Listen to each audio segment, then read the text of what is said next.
De acordo com dados do Escritório da ONU contra Drogas e Crimes, o comércio ilegal do crime organizado registra ganhos anuais de mais de 3 trilhões de dólares. Este número equivale a cerca de 3,6% de tudo o que se produz e é consumido no planeta em um ano. O narcotráfico está no posto dessas atividades ilegais, mas não há mais quadrilha especializada. Onde houver a possibilidade de ganhar dinheiro e obter poder, lá estará o crime organizado.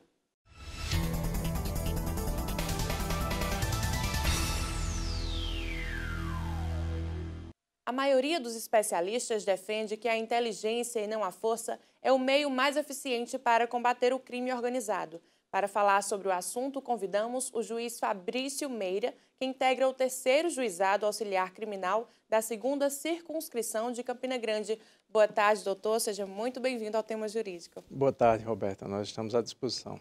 Hoje o nosso debate é sobre crime organizado e, para começar o nosso papo, eu queria saber, doutor, qual a diferença entre organização criminosa, associação criminosa e tem um termo também que parece que foi extinto, formação de quadrilha?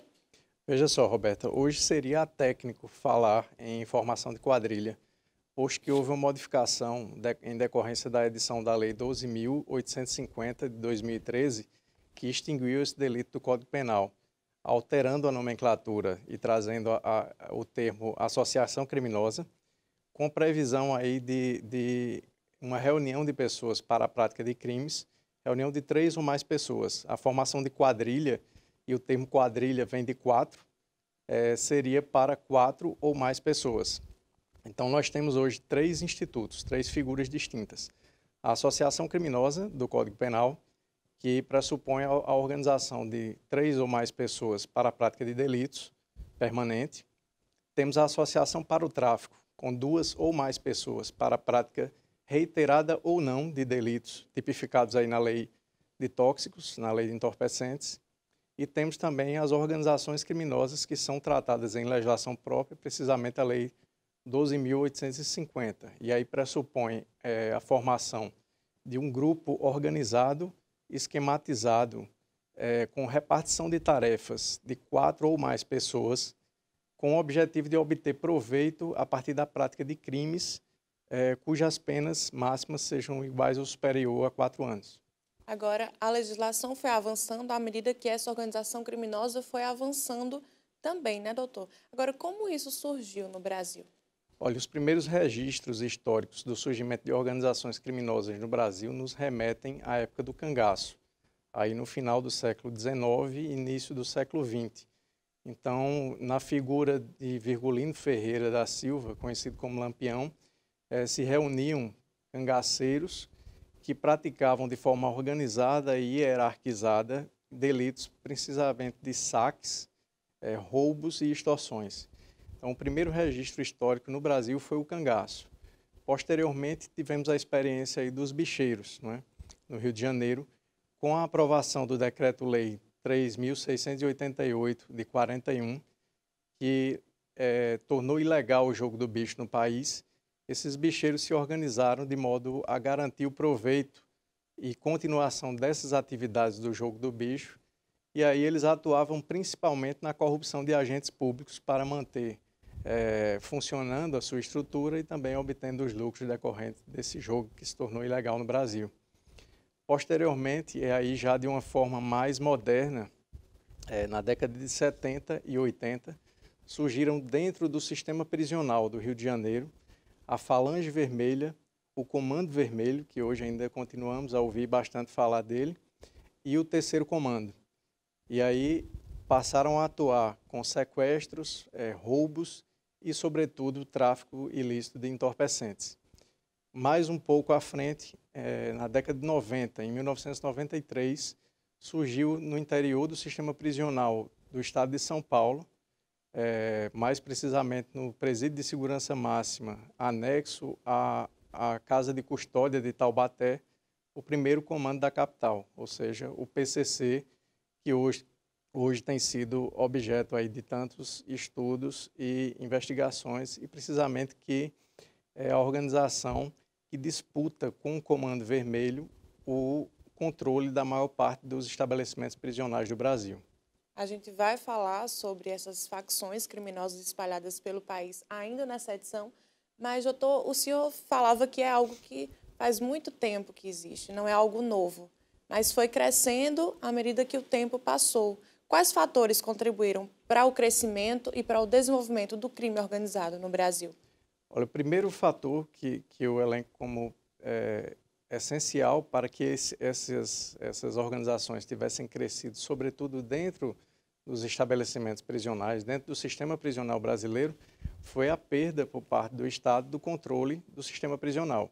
Não adianta hoje a gente fechar os olhos para essa realidade de que o Estado perdeu efetivamente o controle sobre o que acontece dentro dos presídios. Somente a falta de controle propicia com que esses criminosos eles se organizem, passem a coordenar atividades criminosas, inclusive os reflexos dessa coordenação e dessa atividade sejam sentidos fora dos presídios. Outro fator é realmente a falta de investimento nos órgãos de persecução pública, na polícia sobretudo. O policiamento insuficiente, a falta de equipamentos necessários à atividade de inteligência também provocam e dão um espaço aí fértil para que essas organizações cresçam. E, por fim, somente a tardia implementação de uma legislação adequada ao combate dessas organizações. Você veja que, Roberta, que desde o século XIX que nós temos notícias de organizações criminosas no Brasil. Desde a década de 70, alguns desses grupos tiveram formação, como o Comando Vermelho. Mas somente muito recentemente, em 2013, é que pela primeira vez se tipificou a atividade, a conduta de integrar uma organização criminosa. Então, antes disso, nós tínhamos aí a formação de quadrilha tradicional lá do Código Penal, artigo 288, que depois transformou-se em associação criminosa. Mas a legislação brasileira ela só voltou os olhos efetivamente para a formação dessa organização criminosa muito recentemente. E foi o caso da criação da Lei de Crimes Organizados, não é isso? Exatamente. Nós tivemos aí algumas experiências, por exemplo, a Lei 9.034, de 1995, foi a primeira legislação a tratar do assunto, mas tratou da forma como deveriam ser verificados esses aspectos das organizações, contudo esqueceu-se de definir o que seria organização criminosa. Então, até 95 nós não tínhamos essa definição e continuamos sem ter. Posteriormente veio uma outra legislação, já em 2012, 17 anos depois, e finalmente definiu o que seria uma organização criminosa, contudo não estipulou um tipo penal para os integrantes da organização criminosa. E somente no ano seguinte, 2013, portanto, 18 anos depois da primeira legislação, é que o Congresso Nacional efetivamente aprovou um tipo penal para quem integra a organização criminosa. E tem também a questão da qualificação das penas, né, para cada crime cometido. Exatamente. Não é? Se o membro da organização criminosa ou se a organização criminosa ela é integrada por crianças ou adolescentes, há previsão de um aumento de pena. Semelhantemente, se há uso e emprego de arma de fogo na organização criminosa. Da mesma maneira, se ela conta com a participação de funcionários públicos, também há aumento de pena nesse caso. Se ela tem ligação ou se ela tem conexão, são as chamadas parcerias que são fundadas aí com outras organizações criminosas independentes, também prevê esse aumento de pena. Se o proveito obtido a partir dos crimes praticados pela organização ele é remetido ao exterior, também há previsão de causa de aumento de pena. E também se essa própria organização ela tem caráter transnacional, se ela transcende aí as fronteiras do Estado. E é o que a gente vai ver no próximo bloco, onde a gente vai continuar falando sobre organização criminosa. Eu aguardo vocês. É um minuto só. Voltamos com mais tema jurídico que hoje recebe o juiz criminal Fabrício Meira. Olha só, com um exército de 10 mil homens, sendo 7 mil nos presídios e 3 mil nas ruas, o PCC se tornou a principal facção criminosa do Brasil e movimenta, segundo o Ministério Público, 40 toneladas de cocaína e 200 milhões de reais por ano. assim como o PCC, o Comando Vermelho e outras 25 facções que disputam o domínio do tráfico de drogas nas fronteiras do Brasil.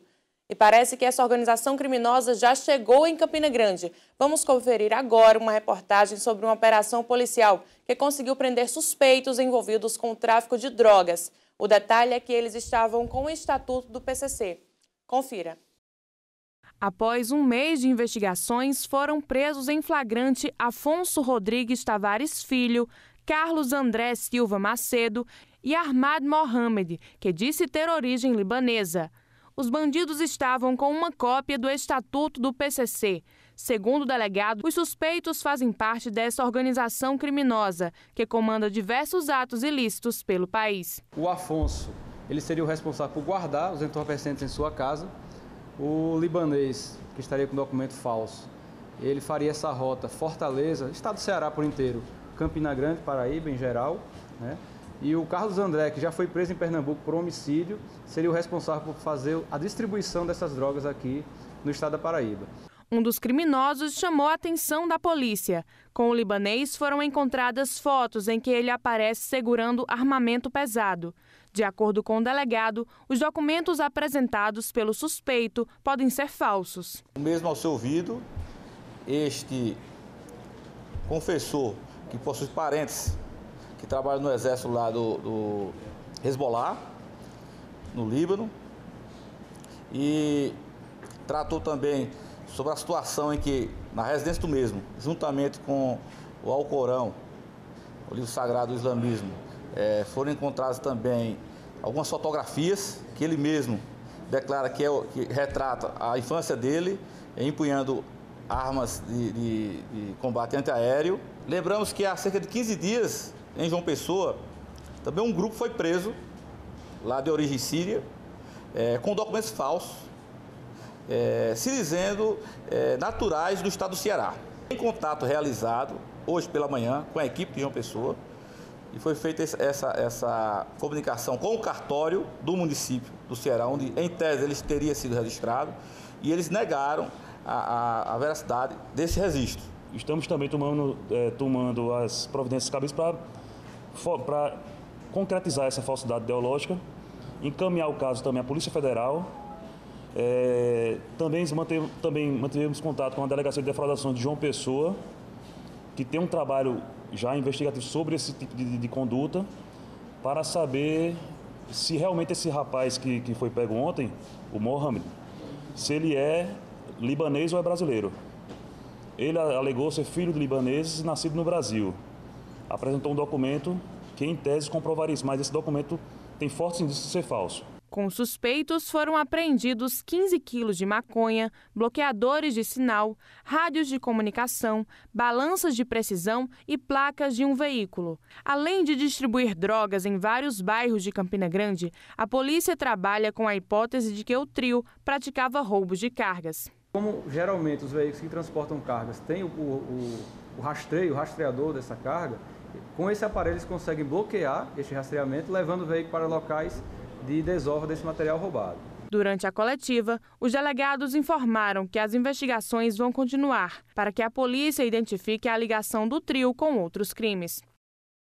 Doutor, como a gente viu aí na reportagem, esses suspeitos estavam envolvidos com o tráfico de drogas e um deles tinha em mãos o estatuto do PCC. Quer dizer, essa organização criminosa parece ter chegado na cidade. E mesmo alguns dentro de presídios, eles tentam controlar o tráfico. Como é que isso acontece? Na verdade, Roberta, essa organização criminosa ela já chegou a todos os estados da federação.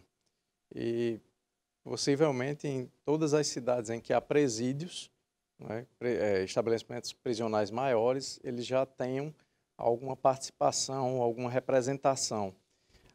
Não só a organização está espalhada por todas as unidades da federação, como também ela já transcende as nossas fronteiras, com participações aí em países como Paraguai, Uruguai, Argentina, Venezuela, Bolívia, talvez Colômbia também.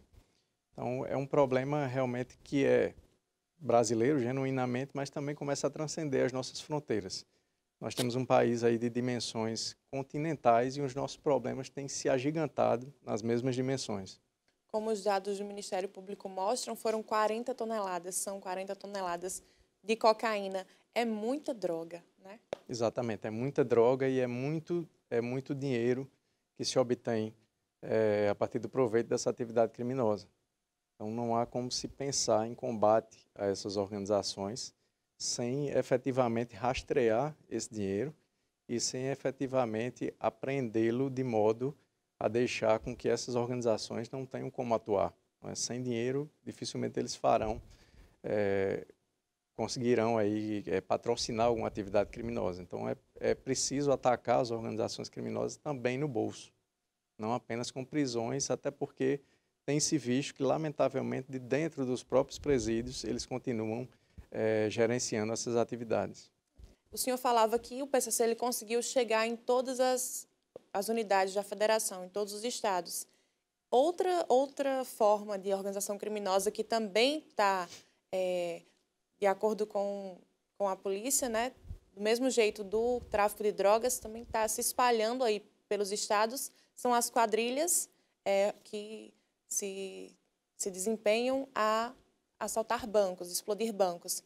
E aí é uma realidade que também atingiu a Paraíba, os números também são muito altos, diversas cidades sem agências bancárias, os moradores amedrontados.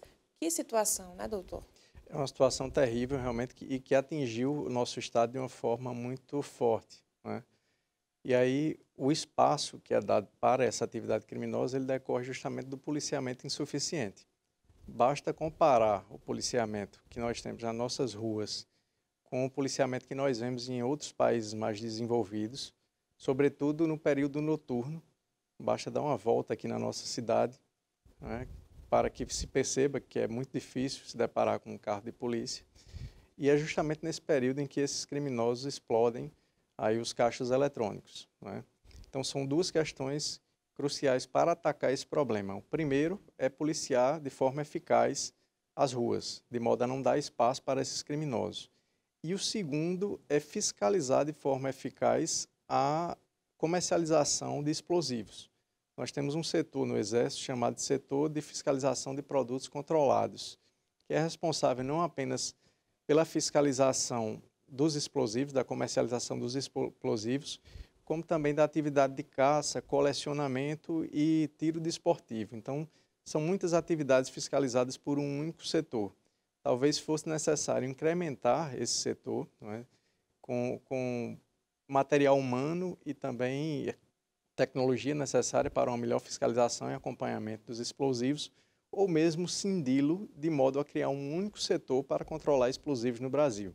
E além dos explosivos, essas quadrilhas possuem armamentos muito pesados. Muito pesados, né? E aí já ingressamos em outro problema, que é a falta de fiscalização nas nossas fronteiras, né?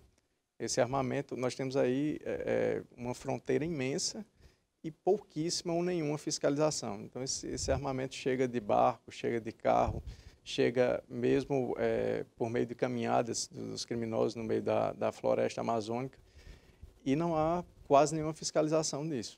A comercialização de armas, no caso, para o cidadão, ela é bem fiscalizada pela Polícia Federal, mas o ingresso desse armamento, que não está disponível ao cidadão, esse armamento pesado, por meio das fronteiras, esse sim precisa de uma maior e melhor fiscalização. Outra forma de organização criminosa é a lavagem de dinheiro. A gente tem visto escândalos, né, de corrupção no país e o Ministério Público, junto com a Polícia Federal, estão trabalhando nesse setor. Mas isso exige muito tempo de investigação e muitos serviços de inteligência. Exato. A lavagem de dinheiro ela é o pulmão da organização criminosa, não é? O dinheiro ele não tem serventia se ele não puder ser utilizado de alguma forma. E para que ele seja utilizado é necessário dar uma aparência de licitude a esse dinheiro. E aí a lavagem ela se dá por diversas formas. A lavagem de capitais se dá por diversos modos e a cada dia essas organizações se reinventam, buscando brechas para poderem aí regularizar essa verba e poder utilizar.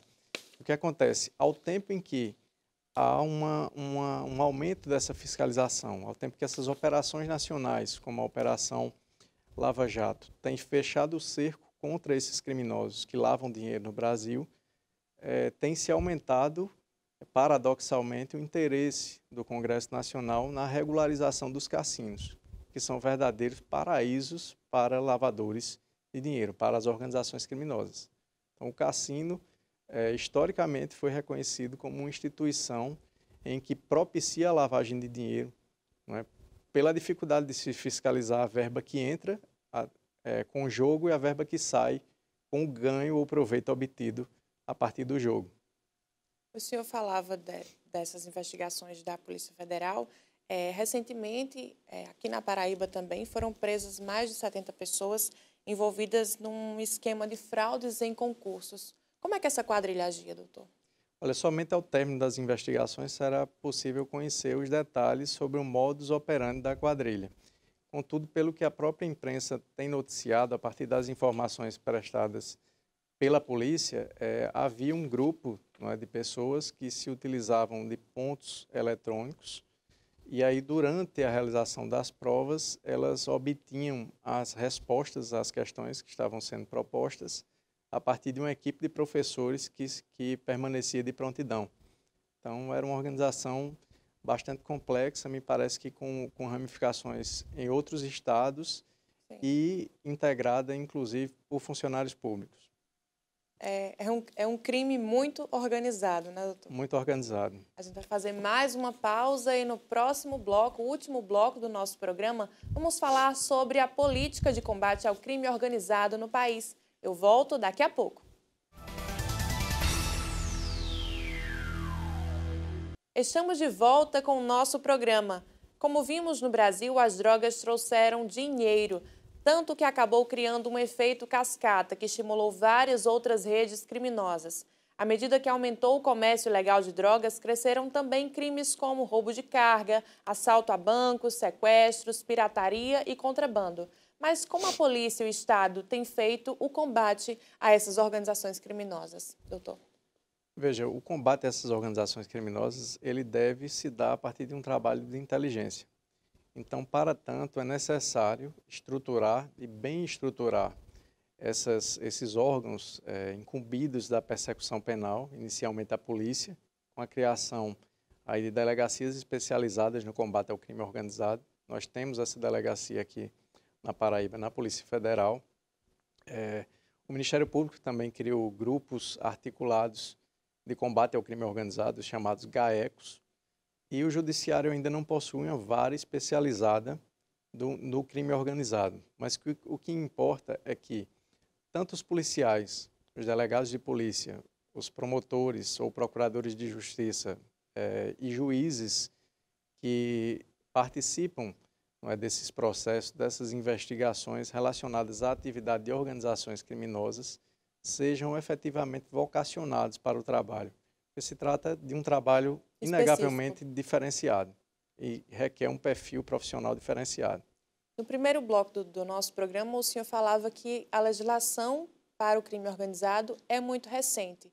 Na sua opinião, na sua vivência jurídica, o senhor acredita que o Brasil se deu conta desse tipo de crime de forma tardia?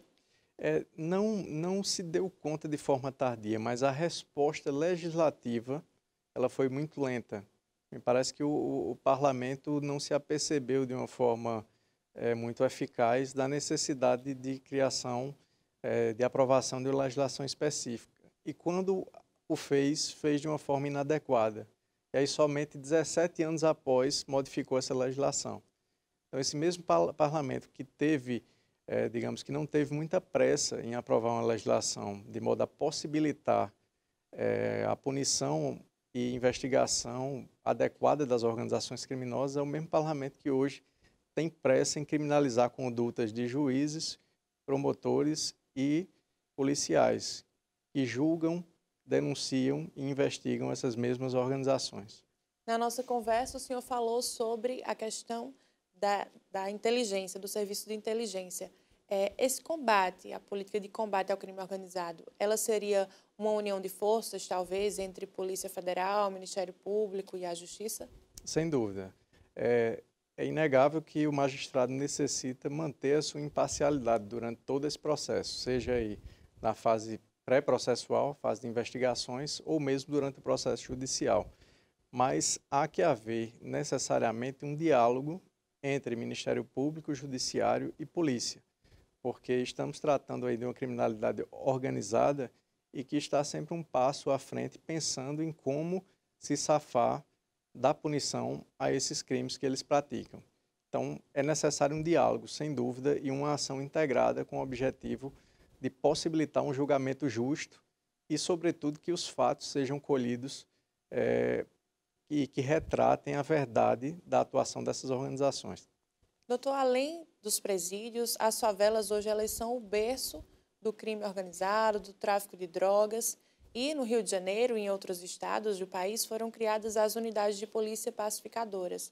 O senhor acha que essa medida ela foi condizente para tentar combater esse crime?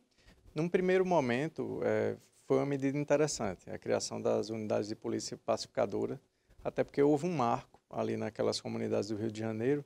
No momento em que se ocupou aquele complexo do Alemão, pareceu uma retomada de controle do Estado brasileiro ao seu próprio território, né?